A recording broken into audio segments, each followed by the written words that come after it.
Je vous conseille fortement d'utiliser un time blocking. Je sais que les gens n'aiment pas ça, mais ça vous permet de vraiment avoir une vision très réaliste de votre journée. On va parler du coup des 10 habitudes qui ont changé ma vie. C'est-à-dire que depuis que j'applique cette habitude-là, ça va faire 1 an et demi maintenant, je suis plus du tout la même en termes d'organisation. J'ai des résultats énormes sur mes objectifs, sur ma façon de vivre. Je sens que je suis beaucoup plus productive, que je fais beaucoup plus de choses.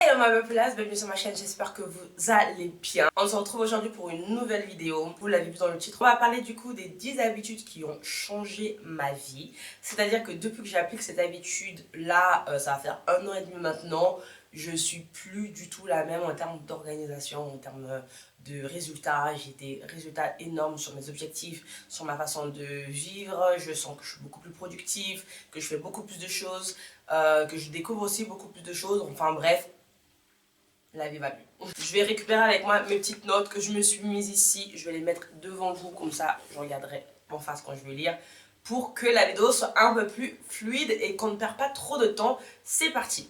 Pour vous expliquer cette vidéo, on va partir sur la méthode d'un entonnoir. Donc je vais commencer d'abord par les habitudes les plus grosses que j'ai, en tout cas les plus larges, pour aller de plus en plus petit à la journée. Donc on va commencer au trimestre et on va aller à la journée. Donc je vous explique un peu pour que vous compreniez. Évidemment les habitudes au trimestre, c'est pas tous les jours, mais ça me permet d'arriver à l'habitude journalière. Donc la première habitude que je mets, c'est donc du coup une habitude trimestrielle, c'est de préparer mes trimestres. Je vous l'ai expliqué, je pense, dans ma vidéo sur la discipline. J'applique la méthode des 12 semaines. Cette méthode, je vous en parlerai dans une vidéo précise qui sera bien à part, centrée sur le sujet. On reviendra dessus. Mais en gros, ce que je fais, c'est que chaque année, je la divise en 4 trimestres. Et chaque trimestre, c'est 3 mois. Donc là, nous sommes dans le premier trimestre de l'année, puisque nous sommes en février. Au jour où je tourne la vidéo, nous sommes le 24 février. Donc j'arrive à quasiment à la fin de ce trimestre. On va commencer le dernier mois du trimestre, donc mars. Et ce que j'ai fait en début janvier, enfin plutôt fin décembre, c'est que j'ai mis en place du coup tous mes objectifs du trimestre 1 de l'année. Donc je me suis mis en place les objectifs par rapport à mes cours, puisque je suis étudiante. J'ai mis des objectifs par rapport à évidemment YouTube, puisque j'avais prévu de revenir sur YouTube sur le premier trimestre de l'année. J'ai mis des objectifs par rapport à mon retour sur Paris pour quelques temps. Voilà, donc j'ai vraiment centré mes objectifs par rapport à différentes catégories. Je vais vous montrer rapidement, je vous mets ici juste devant moi. Donc là, comme on voit, j'ai sur un trimestre de l'année dernière, je vous montre l'année dernière. En gros, je mets mes mois. J'aime bien le format papier. Vous pouvez très bien vous utiliser un format digital. Je sais qu'il y a Notion et d'autres applications que les gens utilisent, mais moi j'aime bien le faire en papier, version papier. Je trouve que c'est mieux, j'aime les couleurs, j'aime écrire, voilà. Donc là, du coup, on était sur un trimestre, le deuxième trimestre de l'année 2024, si je ne me trompe pas, c'était donc avril, mai, juin. Donc là, je mets mes objectifs, comme vous le voyez, par catégorie. Donc il y a la catégorie études, qui est du coup juste là, la catégorie carrière, donc boulot professionnel, personnel, finance, relations, personnel développement, développement personnel plutôt, et puis du coup spirituel, voilà. Donc je mets mes catégories là, je mets mes différents objectifs là, je mets pas plus de 3 objectifs par catégorie. Et en fait, le but c'est que à la fin du trimestre, je viendrai cocher quand c'est fait, ou je mettrai une croix quand ce n'est pas réalisé. Voilà, donc l'idée ici, c'est de me permettre du coup d'avancer sur mon mois et de voir un peu mon trimestre du coup du début à la fin et de venir voir un peu l'évolution. Évidemment, les objectifs qui n'ont pas été respectés là passeront du coup sur le trimestre suivant. Ensuite, si vous voulez voir à l'année, ça ressemble à ça. À l'année, donc chaque fin d'année, donc décembre, je m'organise du coup un planning de ce sens-là où je mets du coup mes objectifs à l'année et après par trimestre, je viens récupérer 1 ou 2 objectifs par catégorie et je les mets du coup sur le format trimestriel comme ceci. La deuxième habitude que j'ai prise, c'est du coup de préparer mon début de mois. Donc de planifier mon mois, d'organiser mon mois à chaque fin du mois précédent pour le mois à venir. Là, c'est une bonne période puisque nous sommes en fin février. Donc qu'est-ce que je dois faire? C'est que dans les prochains jours, avant le début du mois de mars, je dois mettre en place mon mois. C'est-à-dire que je vais simplement dessiner mon mois avec le calendrier. Tous les jours, je vais mettre mes rendez-vous que je connais déjà d'avance, mes jours de repos, si j'ai des week-ends prévus où je vais partir par exemple en Italie, où je vais voyager avec mon mec, les trucs en famille, les anniversaires, bref, je vais vraiment tout, je visualise le mois, je mets mes objectifs du mois et ma rétrospection sur le mois précédent qui vient de se terminer. Ça me permet de commencer mon mois en sachant qu'est-ce qui n'a pas fonctionné sur le mois précédent et en même temps qu'est-ce que je suis censée faire sur le mois à venir. Troisième habitude que j'ai mis en place, c'est de planifier du coup à la semaine. Donc là, vous voyez, on va vraiment l'entonnoir, on est passé du trimestre au mensuel à la semaine. Donc à la semaine, qu'est-ce que j'utilise? J'utilise généralement, je vais vous le montrer ici sur mon téléphone, je vous montrerai la vidéo à l'écran. On va venir sur le mois de février qui est passé. J'utilise donc du coup l'application Structured. Structured, c'est cette application que vous voyez en ligne, que vous voyez à l'image, pardon, qui me permet du coup de mettre un peu ce que je fais à la journée. Donc là, je vais venir sur la journée du 17 février, c'était la semaine dernière. Là, j'ai ma journée, donc j'ai commencé très tôt, je me suis réveillée à 4 heures puisque je commençais mon shift à 7 heures. Et je mets tout, je mets quand je dois prendre mes pilules, quand je dois prendre mes compléments alimentaires, par exemple là je prends Luxéol pour les cheveux, l'heure du transport c'est très important parce qu'au final l'heure du transport vous le voyez, je mets également aussi le podcast que je fais pour le cours d'italien parce que je suis en train d'approfondir et de développer mon italien puisque le but c'est que je reparte en Italie et donc j'ai besoin de continuer à parler en italien parce qu'en France ici on ne parle pas assez, enfin on ne parle pas en italien, je ne parle pas assez l'italien au quotidien. Je mets mes cours, ce que je dois réviser, si j'ai des cours sur la semaine, je vais vous montrer une autre journée, donc là par exemple c'est sur le mardi, c'est souvent la même chose. Ce qui est bien avec cette application, c'est que quand vous payez, c'est à l'année, je crois que c'est pas plus de 5 euros, vous pouvez du coup avoir l'organisation qui revient hebdomadaire, vous choisissez, je vais par exemple vous montrer une tâche, c'est simple, vous rentrez, vous faites une nouvelle tâche, vous sélectionnez la tâche, vous avez le timing ici, vous avez combien de temps cette tâche va durer, la couleur, c'est comme moi, vous aimez bien voir un planning en couleur, combien de fois vous allez faire cette tâche, est-ce que c'est une tâche que vous allez faire qu'une seule fois, est-ce que ça va être à la semaine, est-ce que ça va être journalière, et du coup, est-ce que c'est tous les 2 jours, c'est tous les 3 jours, etc. Vous pouvez modifier ici. À la semaine, vous choisissez, est-ce que c'est toutes les 2 semaines, toutes les 3 semaines aussi, vous pouvez modifier. Au mois, vous pouvez mettre des petites alertes ici pour recevoir une petite notification sur votre téléphone avant que la tâche commence, si jamais vous l'avez oublié. Et puis, vous pouvez mettre ici des petits détails, dire un peu ce que c'est, prendre des notes, par exemple, si c'était, je sais pas, un rendez-vous, vous mettez rendez-vous docteur, voilà, bref. Vous mettez, je ne sais plus écrire, vous mettez ce que vous voulez ici, mais ça vous permet du coup, je sais pas ce que mon téléphone est en anglais, c'est mieux comme ça, ouais. Donc vous mettrez ici rendez-vous docteur ou peu importe et ça passe. Et bien après du coup vous créez la tâche tout simplement et elle se rajoute dans votre planning. Donc moi ça c'est ce que je fais à la semaine. Donc on va dire que le dimanche, là on est dimanche, on est dimanche 23, là, le jour d'aujourd'hui, donc là c'est ma journée. Vous voyez, je suis allée courir ce matin. Après, là, je suis sur littéralement l'enregistrement des vidéos YouTube. Et tout à l'heure, je dois aller travailler parce que j'ai un shift qui commence à 14 h jusqu'à 23 h. Voilà, donc tout est organisé sur ma journée. Et à la fin de la journée, je vais venir simplement mettre des petits clics ici quand j'aurai terminé la tâche. Voilà. La quatrième habitude que je viens de vous montrer, c'est un peu ce que je viens de vous montrer, c'est la création des to-do list. En général, mes to-do list, elles sont mises en amont avec mon planning à la semaine et également avec mon planning au mensuel.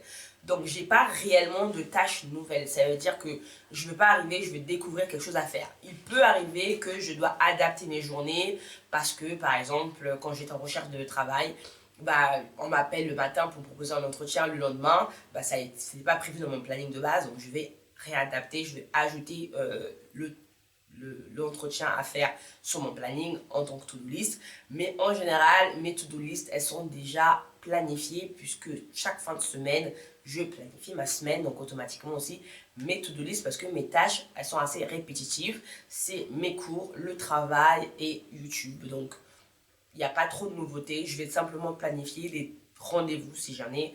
Mais les to-do list en général, elles sont déjà planifiées puisque je fais du coup le travail en amont de planifier mon mois et de planifier ma semaine.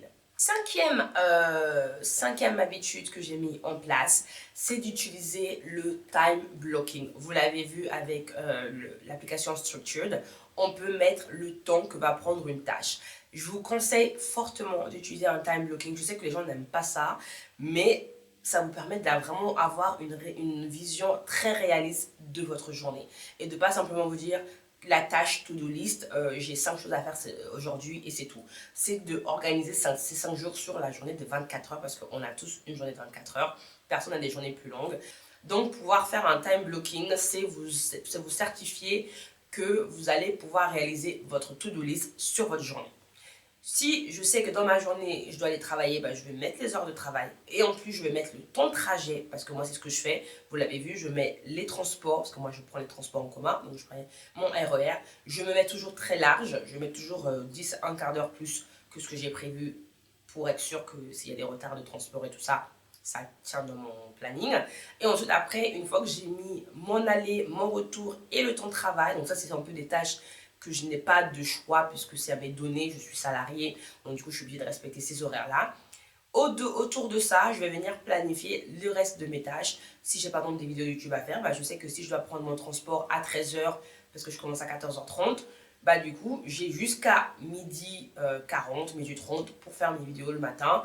Et je sais que mes vidéos ont duré 2 heures. Donc du coup, je sais que par exemple, je peux aller courir avant d'aller faire mes vidéos. Je sais que je vais me préparer avant. Je vais manger de midi à 13h parce que je dois partir à 13h. Enfin bref, je time block ma journée et je sais que je peux mettre tous ma to-do list, mon sport, là c'est fait. Mes vidéos YouTube, c'est ce qu'on est en train de faire actuellement. J'ai préparé déjà mon repas de ce midi, que je vais mettre simplement à chauffer puisque tout est déjà découpé, mes légumes, je sais déjà ce que je veux manger. Donc en fait, tout est préparé et je sais aussi que mon objectif d'apprendre l'italien, je le fais pendant mon transport. J'ai 1 heure à l'aller, 1 heure au retour. Donc ça me fait 2 heures d'italien par jour et je fais 1 heure de lecture dans un livre en italien et puis 1 heure de podcast, vidéo YouTube en italien. Sixième habitude que j'ai mis en place, c'est la méthode que j'appelle la méthode du troc. Vous connaissez, je pense, la méthode du troc. Le troc, c'est l'idée de prendre quelque chose et de le remplacer par autre chose, parfois de la même valeur ou parfois pas de la même valeur. Ben, moi, j'applique cette méthode pour être sûre que j'arrive toujours à faire des tâches au jour et que je suis toujours productive. Je vais vous donner un exemple. Il y a des fois, je dois aller faire ma séance de sport. Comme hier, par exemple, je devais aller à la salle. Sauf que je suis encore très malade et ce n'est pas conseillé d'aller faire du sport si on n'a pas pris 3-4 jours après complète guérison. Donc je me suis dit, bah, je ne peux pas aller faire du sport, mais je vais être productive et je vais faire du montage vidéo de ma vidéo qui doit sortir la semaine prochaine. Donc là, j'ai troqué le time blocking que j'avais mis sur le sport avec quelque chose que j'avais prévu sur une autre journée. Je pris de l'avance sur ça et j'ai perdu l'activité sport sur la journée, mais j'ai gagné une activité en amont. Donc ça veut dire que je viens à une équation 0 à la fin. Je perds quelque chose, je remets quelque chose, je n'ai rien perdu sur ma journée. Donc le troc, vous pouvez le faire dans le même domaine. Par exemple, j'ai mes règles, je ne peux pas aller faire mon sport, bah, je vais aller marcher. Ou je vais faire du yoga. Ou je vais faire simplement des étirements. Ça, c'est dans le même domaine, c'est toujours sur une activité physique.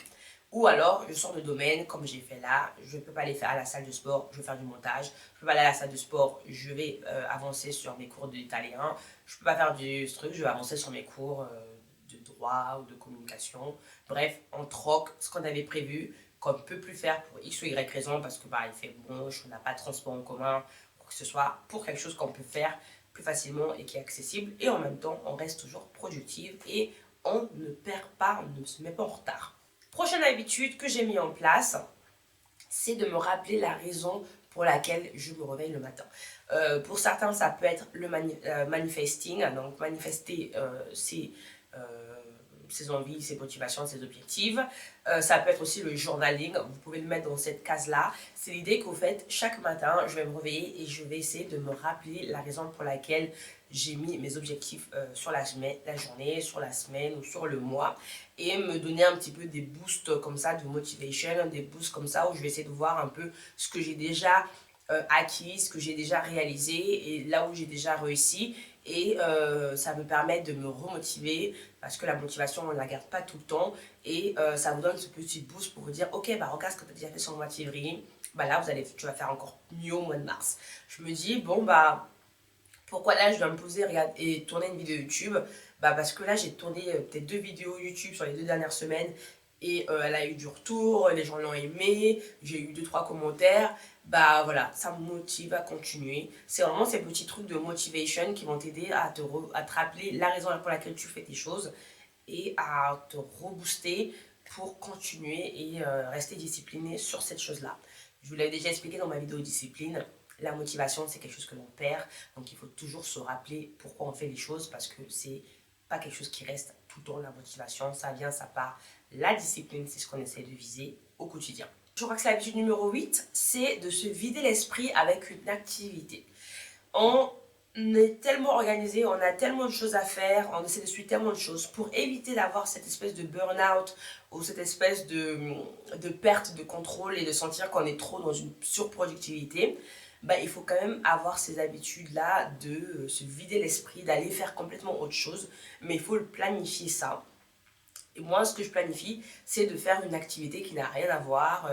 Par exemple, je vais faire une activité physique, je vais aller faire mon sport, ou je vais faire une activité créative, je vais faire du dessin, je vais faire de la peinture, je vais faire du coloriage, je vais écrire, voilà. Je vais essayer vraiment de me vider l'esprit en faisant quelque chose qui n'a rien à voir. Le montage aussi, parfois, c'est une activité pour moi aujourd'hui pour me vider l'esprit. Je vais bien faire mon montage à la fin d'une journée de révision où j'ai vraiment tellement de choses, d'informations dans ma tête que j'ai envie de déconnecter et je vais me faire un petit montage vidéo parce que là je sais que c'est du pur fun.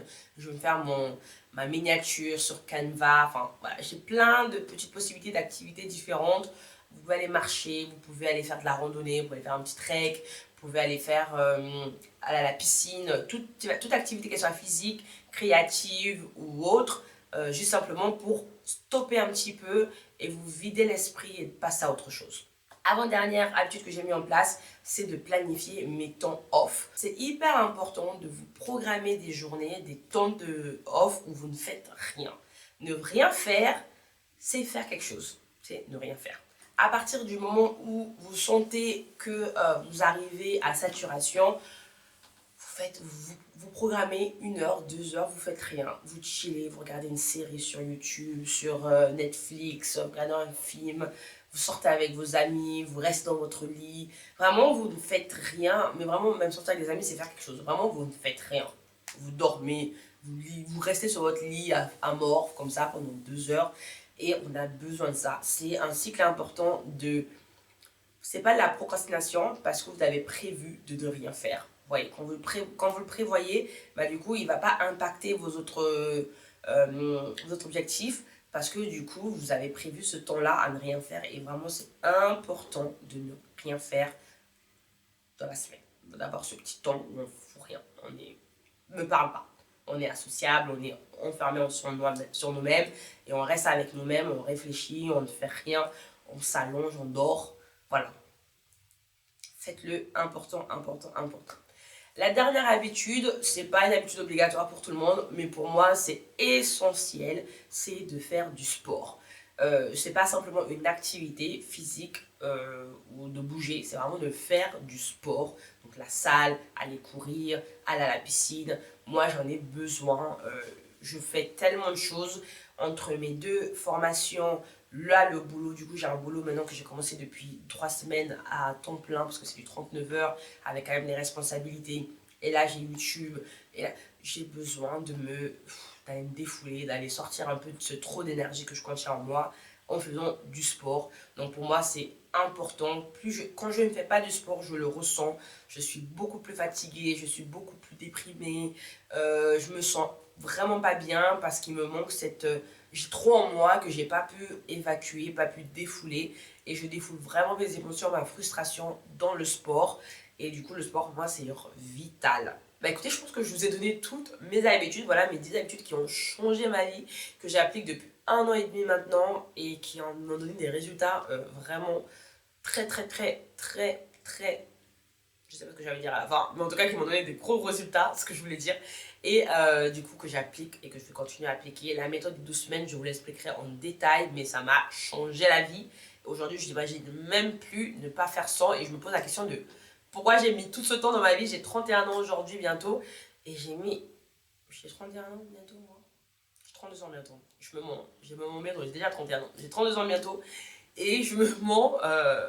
Et j'ai 32 ans bientôt et je n'ai jamais appliqué cette méthode.